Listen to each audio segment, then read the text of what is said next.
ball game, I think, was when I was in Chicago, and Wrigley was sold out, and so I ended up going to see the White Sox. Did you ever go see the Ravens? Did you ever go watch them play? I've never been to. Ray Lewis, didn't he play? I love that guy. Man, he played. He's one of the biggest reasons that the Ravens have 2 Super Bowl championships. Yeah, that's exactly right. God, I love the Ravens. Yeah.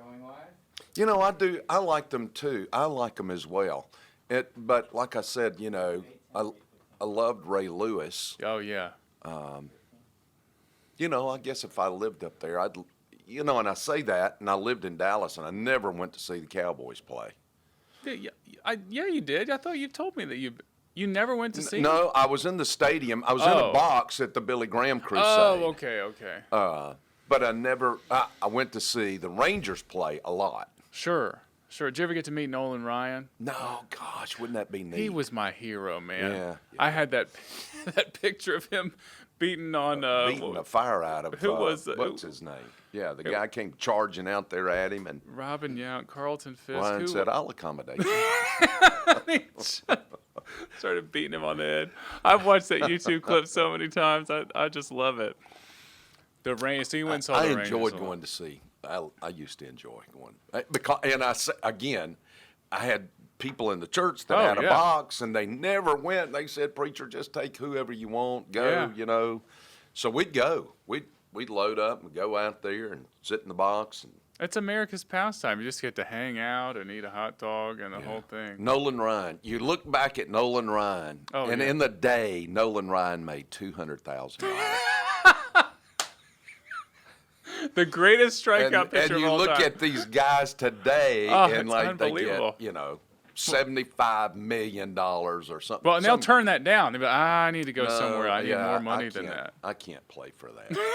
I bet I could play one ball game for it. Wow, it really is. The money is that's the funny thing to me, because you read all these think pieces from people about, well, baseball's dying. People aren't interested in baseball, and you read all this, and then the baseball players just signed a 10-year contract for $300 million. I'm like, well, somebody must like baseball. Somebody just did that. Somebody just signed a huge. I must have saw that. Do you well, guys listen to baseball? Deshaun Watson. Just I don't he even got want like to talk about $40 that. million a he year. Got a $40 million signing bonus, and then he gets like 200. Yeah, it's the largest guaranteed contract in NFL history. Now they don't think he's going to play the first season. Golly, only in Cleveland. Any of our friends watching from Cleveland? But he's going to get paid. That. Well, it's guaranteed money. Yes. He gets to go to jail and get paid for it. I can't believe it just said that. Yep. Well, he may. Who knows? It's been. Of course, don't talk about that to my wife, because nobody at Clemson has ever done wrong. Oh, really? So my goodness. Nobody has. See, I forgot about the Clemson piece. That's right, because they won the championship with him, right? Yep. I know they've won several. Yeah. They won one, including '78. We got to talk about that. That wasn't a championship. That was the Gator Bowl. Yeah, it was.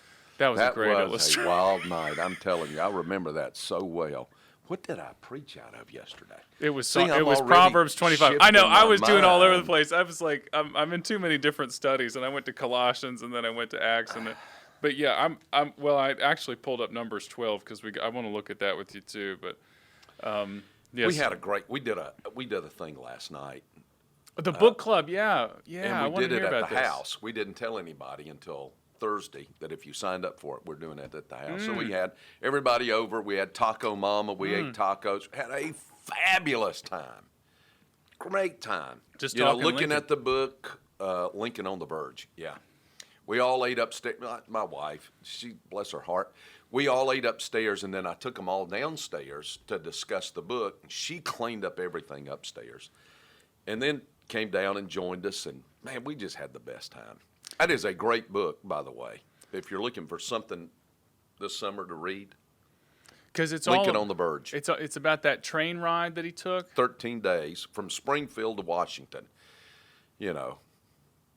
Think all the technology that was exploding right then at that time. That's right. You had this thing called a telegraph, where they were getting information, almost immediately. Precursor Boy, to the telephone. never in history had anything ever happened like that. You had the locomotive. You had Elisha Otis working on a thing called an elevator. You had Westinghouse, George Westinghouse' son, who was working on a thing called air brakes. Ah, yes. So you had all this technology exploding at the time Lincoln came and won the presidency. You know, nobody knew who he was a year before. He came, and within a year's Out of time, obscurity. he just kind of like blazed onto the scene and was elected president. So this was before the Civil War. This is like Yes. 1859, 1860? 1860. Okay. Yeah, I would love to read it. Is it? It's a great book. It's a good read. I think the guy's name is Widmer. Really writes extremely well. I'll look for the audio. If there's an audio book, I might be able to There get is, through it. because Dr. Blackburn listened to the audiobook. Did he give it a 4 or 5 star review? Is he I okay think with so, it? yeah. Everybody liked it. I had one or two said, well, it wasn't the greatest thing, you know. But they were there. They read it. They said there were parts of it. John Claxton told me that he was going Yeah, because he I was saw there. him this past weekend, and he was like, "Did you know about this?" I said, "No, Pastor apparently lost my phone number while I was on sabbatical. He didn't tell me about it." But I said it would be really funny if I would just show up to the Lincoln Well, you could have. to the Lincoln thing, but like thinking that the whole thing was about Lincoln Brewster, the worship leader. Lord help. No. Not that funny. It was funny to me when I said it at the time.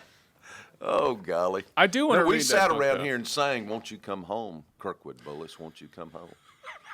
It was only 4 weeks. I know it. It Four was long, lacrimonious weeks. Yesterday, coming back, I think I got an equal amount of, "Oh, we're so glad you're back," and the other part was like, "Wait, you're back already? Are you supposed to be?" Don't you love that? I know. I got it from both sides. Both sides. So that felt good. One thing I've started to do is that it'll be like 10 minutes or so till the service starts. And especially if it's sunny outside, I just go out the front door and just bask in the sunlight and greet people for a few minutes. And it's That's what makes you you. and it's great because number one, I get to remember, because we've been inside the closed worship center all morning. It feels dark and whatnot. Wouldn't it be neat if we were like Texas Stadium and the roof could pull back on a sunshiny day? That is a great. We need to pitch that to Jeff. We're almost out of debt. We need to start figuring out how to spend all this money. Yeah, we could do a retractable roof over the worship I center. love this. You were talking about Dallas. That's the other thing we need. We need one of those big circle screens that everybody can see no matter where they sit. Yeah. Pike, you need to start working on this right now. Josh Pike's our technical director. He just started researching us having one of those AT&T circle screens. So anyway, I'm back from sabbatical. Obviously, lots of good ideas coming through. We're gonna have an opening the roof here soon. But man, well, to anybody watching, thank you, Valley Dale, for letting me take I had that a guy stop me in a sabbatical. restaurant at breakfast and said, "What's happened to, the sermon recap? Where's Kirkwood and Mac on?" And I said, "Well, he's on sabbatical, and we talk when you leave, just go." Shout out to Andrew Varvutis. That's who that was. Do you know him? Yeah, he ran into me and he just said, "If you would have been there yesterday, I would have punched you," or something like that. And I said, "Well, I'm glad that. I mean, do you want to punch me now?" And I'm glad he didn't because he's really strong. But yeah, I ran into him, and so we're back. We're finally back And Rick online. Burgess and I have had a lot of fun at your expense. He told me about this, and I was like, well, I'm grateful that that's my use in the kingdom. It's just so that you guys can have a good laugh when Oh I'm my not gosh! around. I sent him a text and I said, "Look, if Kirkwood had been, I did the thing, the fruit of the spirit, faithful." And I said, if Kirkwood had been faithful, he would have never gone on sabbatical. And I told the story about old Shep, forever faithful, the dog that sat there and watched for his master for 5 years at the train station, And he sends back this picture of this dog just running. I said, Kirkwood is no Shep. I thought I would just die. No Shep. Well, Shep, we're glad to have you back. Yes. We were passing that around yesterday. The prodigal has returned. Shep has come home. I'm back. More grateful to be here than ever. More grateful to be a servant of the Lord than ever. More grateful to be at Valleydale than ever. That is exactly right. Man, what a great place. The kids were so happy to be back. You know, they're down there singing "Thank You, Jesus, for the Blood" with Miss Patty was leading it yesterday. It was a really good day, and you preached a good message on self-control. Well, thank you. I tried to control myself. We should probably have the self-control to actually talk about the sermon here, because I know you got to leave a little bit earlier today. I've got to do something for my wife. We'll get you out of here in 7 to 10 minutes from now. So you preached on self-control. Now, this is one of those, and I thought about this ahead of time. This is one of those messages where it is just the application to one's life is immediate. Because everybody struggles with self-control, and you even really challenged people just that you should be thinking about what are the areas in your life that you struggle with self-control. I was talking with some friends yesterday, and even they admitted that over lunch they just started like trying to unpack, okay, what are these areas in our lives that we need to think about self-control. Wow. People actually do that? Apparently. I was grateful to hear about that. Yeah. So I'm starting to think about it as well. So the kids and I have been talking a lot about Moses recently, and we even showed them the Prince of Egypt movie, which is one of my favorites. And we had a morning devotional, and it was not 48 hours before you told this story from Numbers 12 that I told them about. Oh wait, no, it wasn't 12. What chapter was 20. It? Oh, 20. When he strikes the rock instead of talking to it. Yeah.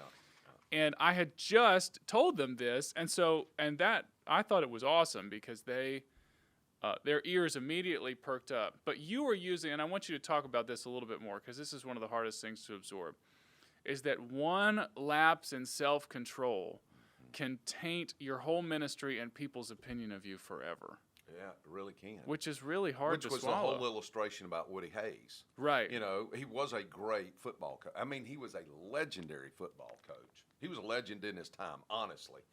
And yet nobody remembers anything about Woody Hayes except for him punching, Charlie Bowman. On the 78 at the Gator Bowl. He was just so mad. And that was it, man. He lost his job the next day. Everybody knew it was coming. You just kind of wondered, and when it happened so fast, the next day, they just let him go. It was probably like a modern example, when Will Smith went and slapped Chris Rock. Oh, my star. Like everything that he had did. That was a great illustration. I should have thought about using that. Well, we talked about, I had really enjoyed watching Will Smith, for 20 years, ever since Fresh Prince back in the day, and then this happened. It just makes you question everything about the man, which is sad. But you can't help. You really kind of judge a person from that point on, which is, I don't know how fair that is. Well, that's what I want to talk about. I wouldn't judged from my poorest moment. Exactly. The moment that I lapsed. And I do go back and say this: if you look from this moment on in Moses' life, there's an awful lot that God still does with Moses. Well, and that's the really interesting thing, is that God isn't done with him. No, you got the bronze serpent. Yes. That happens. You've got, numbers of victories. You've got Balaam, the prophet that loses his mind. And you've got the sin at Peor when the people go off into sin, and God uses an incredible guy to come in and stop that. But that's not a morning story anyway.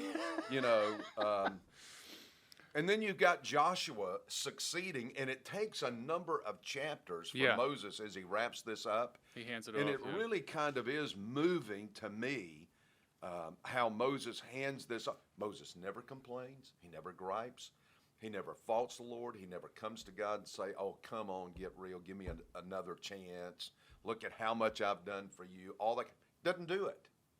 Well, maybe that's which lets me know that there was a depth to, certainly there was a depth to Moses, but there was a depth to Moses maybe we've never explored. And that is, he was so under God's control that he was willing to accept the punishment that God gave to him without any without any Well, it looks like that's ill feeling at all toward the Lord. is that not just the proof that like he was the meekest person in the Yeah, land? I think so. But he did have that momentary lapse. Yep. And so God was like, well, I'm not done with you. I haven't deserted you, but there will be a consequence for this. Yeah. Yeah.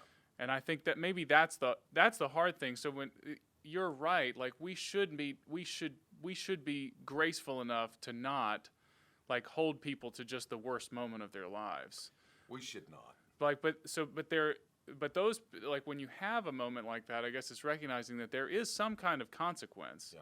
It's just not necessarily going to be an eternal consequence, one that persists. Well, there's something that I see going on with, my world is Southern Baptist. So that's all. I mean, I don't know what's going on in the Presbyterian world. So I talk about Southern Baptist. Sure. But what I see going on to our detriment is that when a guy falls, when a guy makes a mistake, when a guy sins, when a guy, whatever he does, it's like let's just pile on, and then let's just beat the fire out of him for the next 20 years. Yeah, never let it go. Let's never let it go. Let's never forget it. Never let's show never grace. Stand him back up. Right. Lord, help that we would go and help the guy back up and do some kind of ministry to him. It really breaks my heart, and I really think we show how shallow we are when we treat others that way. Well, it sounds like this is a little bit of a segue into what you want to talk about with how we should self-control our words, because you said you're going to go that direction. Well, when you come to Scripture and you look at the issue of self-control, now I know it's topical, but when you look at the issue of self-control, my stars, where do you just land? I mean, it's all over the place. You can go here, you can go. Hey, Yeah, you can it's go everywhere. Here, you can go here, you can go here, you can go. Well, I can, but I only have supposedly 35 minutes to preach, though I take a little longer than that, I realize. Yeah, and all that's relative, whether it's a little longer or not, but keep going. But anyway, where do you just land on that? So one of the areas is communication. Communication in marriage, communication between, friends or coworkers. Friends, those that you have relationships with. My communication with the lost world, my communication that's a at big work, is it honest? Is it truthful? Is it trustworthy? Consistent. Yep, those kind of things. So I'm going to look at that. I just feel led that I ought to do that. And then what I'm going to do the next Sunday is I'm going to we've looked at this fruit of the Spirit, but we've not talked about forgiveness. Okay. So I'm going to roll over into forgiveness for about 4 or 5 weeks. Great. What are you using? Then we're going to go to the Old Testament, to Exodus. I'm so excited about that Exodus series. And Joe showed me the video. Now, I'm not supposed to show it to anybody, but the video was just incredible. For Exodus? Yeah. Was it good? Have you seen it? I need to watch. I haven't watched it yet. The young man that did that thing, man, it was just incredible. Okay, I'm excited about that. Ooh, it's giving me chills thinking about it. I love Exodus. I was rereading some of it, actually, like as we were watching the Prince of Egypt, because I wanted to remember. There's a lot in that movie that I'm like, oh wow, that actually is from the Scripture. Sometimes you're like, oh, where they're making this part up. Like, no, that's the real deal, and then just helping the kids understand. But that was back in the day when there was one guy left at Disney who knew the Bible. Well, I feel the need to remind you that was DreamWorks, not Disney. Oh, was it? Okay. Yeah. Well, then that does explain. I think that's my theory is that's why it got made, is because Spielberg, who's a Jew, was over DreamWorks, and so they, Old Testament story, that sort of thing. That's my. Well, you know where Superman came from. 2 Jewish boys wrote Superman. Kal-El. Yeah, based on the life of Moses. It's really? Yeah, for real. You guys knew this? Yeah, Pierce Luke, did. Sure. Luke knew it. They taught that at Sanford in the music department over there. That's intense theology at Sanford. I'm not joking. That's for real. 2 Jewish boys sat down and wrote the thing based on Moses. Wow. We need to do some kind of mashup where Moses has laser eyes and this whole thing. Yeah, Pierce is going to get right. Pierce is last week. He doesn't care what he said. Let's give him a cape. Moses has a cape. Yeah. We made this thing. I'm not even going to go into it. But Moses is really cool. I'm a big fan of Moses. But you're going to preach on forgiveness before then. Are you going to use Philemon for that? I am. Okay. So 4 weeks in Philemon. Man, this is, wow, we got some great messages coming up. I'm really excited about this. And I just felt for some reason, the Lord just really put it on my heart because I was looking at all this stuff toward Exodus. And I just really felt impressed. You know what you need to do? You need to deal, because we just really have a problem with this whole issue of forgiveness. I don't have a problem with God forgiving me of everything. I really got struggles with me forgiving you that you didn't speak to me when you walked past me the other day. I really struggled with that. I think I'm going to leave the church.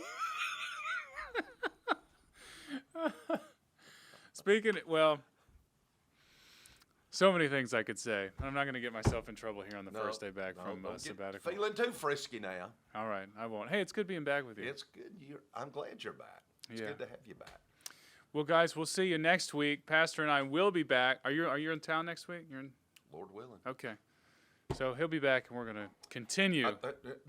Yes, I will be. Okay, good. I'm preaching in Laplace, Louisiana next Monday night. Oh, really? Yeah, it's about 5.5 hours. It's that- just on the west side of New Orleans. Is it First Baptist Laplace? Which one is it? Because Yes. Dylan Newton is down there. Is that who you're going to? I don't know. I just know I'm preaching in a church in Laplace. Laplace. Well, that's the way. that's- Well, I've got a good friend down there. He always pronounced it Laplace. That's why I said that. Because I remember trying to look it up in Google, and I kept spelling it wrong. But it looks like Laplace. Yeah, well. So, like, it's Louisiana, get it French. together. First Baptist Church. Laplace. Laplace. Louisiana. They love their French stuff down there. They do. And I love to eat it. We'll have a good time down there. You guys have a good time this week, and we'll see you. We won't be here on Wednesday. Yeah, I'll be here Monday morning. We'll do this. We'll do this. Then I'll leave later Okay. today. All right. Bye. See you guys. Go. Kick it out. Hiya! Kick it out. Hiya!